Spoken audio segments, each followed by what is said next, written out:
बोलो भगवान शनि देव की जय। हे माता पार्वती के पुत्र भगवान गणेश, आपकी जय हो।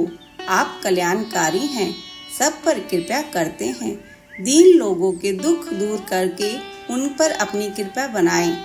हे भगवान श्री शनिदेव जी, आपकी जय हो। हे प्रभु, हमारी प्रार्थना सुने।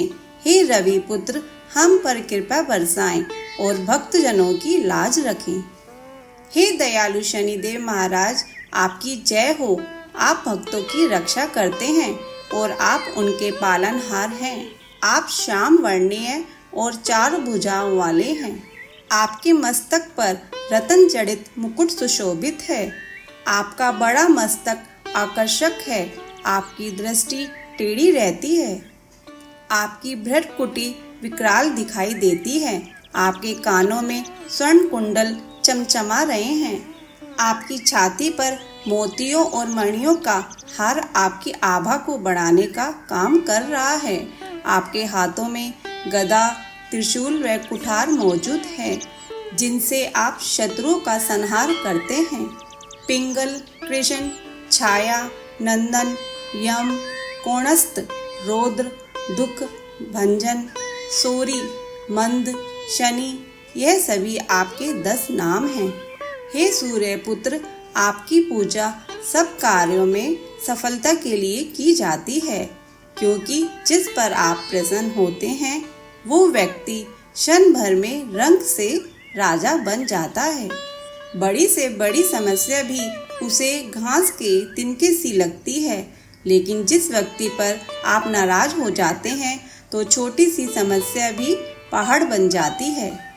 हे प्रभु, आपकी दशा के कारण ही तो राज करने की जगह भगवान श्री राम को वनवास मिला था। आपके प्रभाव की वजह से ही कैकेयी ने ऐसा बुद्धिहीन निर्णय लिया। आपकी दशा के कारण ही वन में मायावी मृग के कपट को माता सीता पहचान न सकी और जिस वजह से उनका हरण हुआ। आपकी दशा से ही लक्ष्मण के प्राणों पर संकट आ खड़ा हुआ। आपके प्रभाव से ही रावण ने भी ऐसा बुद्धिहीन काम किया और प्रभु श्री राम से लड़ाई ली।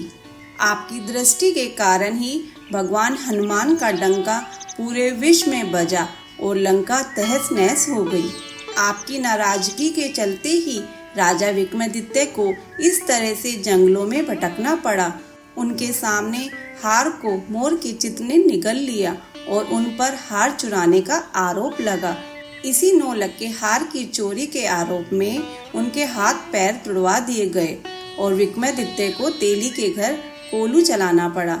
लेकिन जब दीपक राग में उन्होंने प्रार्थना की तो आप प्रसन्न हुए और आपने फिर से उन्हें सुख समृद्धि प्रदान की। आपकी दशा के प्रभाव के कारण ही राजा हरिश्चंद्र की स्त्री तक बिक गई। स्वयं भी डोम के घर पर उन्हें पानी भरना पड़ा। राजा नल व रानी दमयंती को भी कष्ट उठाने पड़े। आपकी दशा के चलते ही भुनी हुई मछली तक वापस जल में कूद गई, जिससे राजा नल को भूखा मरना पड़ा। जब भगवान शंकर पर आपकी दशा पड़ी तो उन्हें माता पार्वती को खोना पड़ा। माँ पार्वती ने हवन कुंड में कूदकर अपनी जान दे दी। आपके कोप की वजह से ही भगवान गणेश का सिर महादेव ने धड़ से अलग कर दिया। पांडवों पर जब आपकी दशा पड़ी तो द्रौपदी को कौरवों द्वारा पीड़ा सहनी पड़ी। आपकी दशा से ही कौरवों की मति मारी गई, जिससे महाभारत का युद्ध हुआ। आपकी कुदृष्टि से तो स्वयं आपके पिता सूर्यदेव भी नहीं बच पाए और उन्हें अपने मुख से लेकर आप पाताल लोक में कूद गए। देवताओं द्वारा विनती करने पर आपने सूर्यदेव को अपने मुख से आजाद किया। हे प्रभु, आपके 7 वाहन हैं, हाथी, घोड़ा, गधा, हिरन, कुत्ता, सियार और शेर।